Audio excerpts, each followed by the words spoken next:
الفوكاتشا مي بطريقه ساهله غير بالخضيره والفرomاج، كتجي بنينه كيحماقوا عليها الصغار والكبار. فريمون كتجي خفيفه، كتجي مقرمشه، ديك الخضره كتجي صوتي البنه ديالها. يا سلام، جربوها بهذه الطريقه. بغيتو تزيدوا عليها شي حاجه من غير الخضيره زيدوها، مي غير بهذه الخضيره فرانشمون راه كافيه. بالنسبه للعجينه حتى هي ساهله مهله. كتاخذوا الكميه ديال الدقيق اللي تناسبكم. انا هنا درت نص كيلو، بغيتو ديروا كتر ديروا، بغيتو ديروا قل ديروا. هنا درت 5 غرام ديال الخميره ديال الخبز، زدت عليها الماء، حركتها مزيان. دائما بالنسبه للعجينه البنات خاصكم تعرفوا باللي راه ماشي بالضروره تدلكوا باش تجيكم العجينه زوينه. العجينه اللي كتكون فيها الخميره اللي ضروري هو انها خاصها فريمون تخمر، تكون العجينه شويه مطلوقه ما تكونش قاصحه، وخاصكم تخليوها تخمر. هاد النوع هادي ديال هاد العجينه هادي كتبغي من الاحسن تخمر 2-3 المرات، ومهما طولات يعني بقات في الثلاجه مهما كيكون احسن. هنا انا عجنتها العجنه الاولى، غادي نزيد شويه ديال السنيده. انا درت هنايا السكر دو كان اللي هو اللون ديالو شويه مارون، داكشي علاش غتبان لكم العجينه كتبان بحال محمره، هذا راه غير السكر. ديروا نتوما السكر العادي ولا ديروا معلقه ديال العسل. صافي ملي غادي نحركو مزيان غادي نزيد شويه ديال الملحه، وغادي نزيد عليها الماء. تتبان ليا الكميه ديال الماء كافيه، كيف قلت لكم هي خصها تكون شويه مرخوفه. صافي من بعد غادي نزيد عليها شويه ديال الزيت البلديه، وغادي نخليها تخمر على خاطرها. البنات ملي تخمر الخمره الاولى عاودوا دلكوها، ماشي دليك غير بحال هاد الطريقه اللي كندير دابا انا المره الاولى، وخليوها تاني تخمر. والمره الثانيه خليوها حتى هي تاني تخمر. علاش؟ لان هذه هي الحاجه اللي كتخلي دوك الفقاعات اللي كيكون لداخل في العجينه، سواء هكا ديال الفوكاتشيا سواء ديال البيتزا. هذا هو السر. دائما بحال مثلا العجينه ديال البيتزا انا كتجيني خاصه تبقى على الاقل يومين بطبيعه الحال في الثلاجه. كتخمر الخمره الاولى كندلكوها، نعاودو نخليوها تخمر الخمره الثانيه، من بعد كنخليوها في الثلاجه. هذه هي احسن حاجه ممكن ديروا العجائن اللي هما بحال هكا. ومن طبيعه الحال حتى النوعيه ديال الدقيق راه هي مهمه جدا.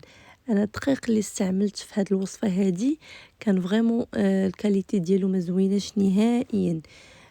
دائما حاولوا تختاروا الدقيق اللي تكون الكاليتي ديالو زوينه. بعض المرات كتكون مشكله غير من الدقيق، لا سواء في المخبوزات، في الخبز، في المعجنات، في المسمن، في الكيك. يعني ضروري تختاروا دقيق يكون مزيان. هنا خليتها تخمر، وهنايا غادي نبدا نصوتي الخضره ديالي. عندي الزيت البلديه، ندير معاه شويه ديال الثومه، شويه ديال البيرسياد، وغادي نزيد عليها القرعه. بالنسبه للخضره كتبقى اختياريه لكم، ديروا اي نوع ديال الخضره. بالنسبه لابيرسياد انا راه دايره فيها، راني مشاركه معكم قزبر ومعدنوس، شويه تاع الثومه والزيت البلديه والملحه. داكشي علاش الاكثريه ما كنزيدش الملحه، لانها هي اصلا هذيك لابيرسياد راه فيها الملحه. دونك كيف قلت لكم خليوها حتى تتحمر مزيان. صافي حيدوها، وفي مقيله نفس المقله كتزيدوا شويه الزيت البلديه، شويه تاع الثومه، مطيشه. الا عندكم مطيشه سوريز راه احسن، الا ما عندكمش ماشي مشكل، ديروا كيف درت انا، قطعتها شويه كبيره. صافي كنصوتيها وكنحيدها حتى هي. اين فوا كتخمر لينا العجينه الخمره الثانيه، هنا كنبقاو نشكلوها كيف ما كتبان لكم. راها فريمون كتبان لكم مطلوقه وخفيفه. هذا هو الشكل اللي خاصها تجي فيها العجينه ديال الفوكاتشا. صافي هنا كنخرج منها داك الغاز اللي فيها كامل.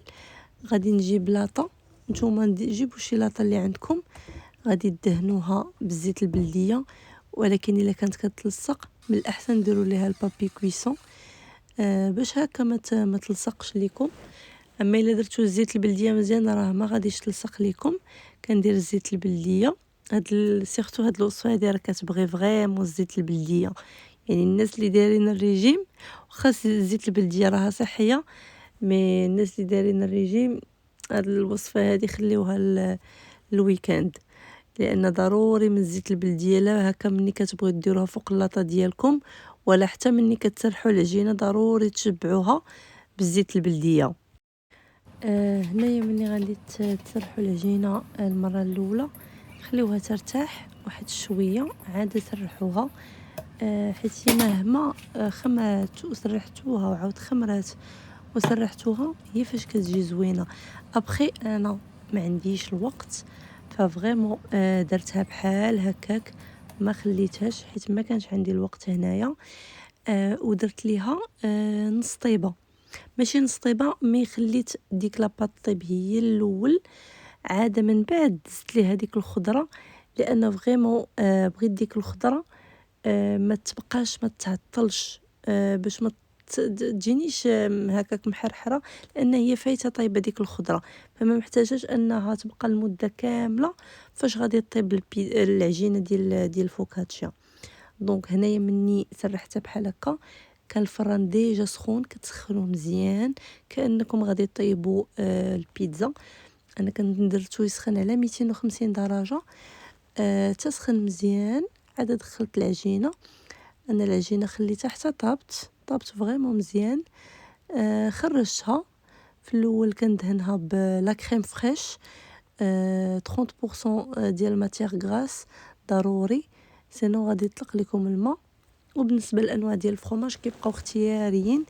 هنا انا درت الموتزاريل ودرت فرماج ديال الموتزاريلا ودرت معاه البارميزون. البارميزون ماشي ضروري هو كيعطي داك لوغولي زوين. ما عرفتش كيفاش نشرح لكم مي هو انا كيجيني احسن. ابخي لا ما عندكمش ممكن تعوضوه بشي نوع ديال الفرماج اخر وممكن تكتفيو غير بالموتزاريلا ماشي مشكل. صافي انا هنا مني درت البارميزون غادي نبدا نستف الخضره ديالي. كيف قلت لكم الخضره كتبقى اختياريه، ديروا اي نوع ديال الخضره بغيتو تزيدوا حتى الزيتون زيدوا الزيتون كيجي زوين، زيتون كحل زيتون خضر ممكن ديروا الزيتونه هكا كامله. يعني نتوما الا ما بغيتوش ديروا الخضره وما عندكمش الوقت انكم تصوتيو الخضره ممكن ديروا غير زيتونات هكا كبار بيان سور بالعظم، زيتون كحل زيتون خضر حتى هو كيجي زوين كيديروه غير هكاك مع الاعشاب الى عندكم لي زيرب دو بروفونس اولا غير الزعتر مع شويه ديال السودانيه حتى هو راه كيجي زوين. صافي هنا ملي غادي نستف الخضره ديالي كامله غادي ندخلها الفران. ما كتاخدش الوقت بزاف في الفران فريمون كتاخد غير واحد ما بين 5 حتى 10 دقائق لو طون باش يذوب داك الفرomاج سي تو لا اقل ولا اكثر.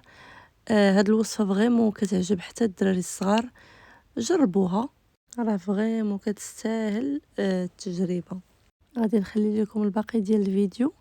ما تنساوش تخليو لي دي كومونتير على الوصفات اللي دائما كتبغوني نحطو لكم فريمون. وبالنسبه للوصفات اللي كيكونوا سرع يعني وصفات دي غوسيت ديال 1 مينوت 2 مينوت 3 مينوت ماكسيموم راه غادي تلقاوني كنحطهم لكم هكا بحال دي شورت في القناه ديالي. بسلام عليكم حتى الوصفه الجايه. السلام عليكم.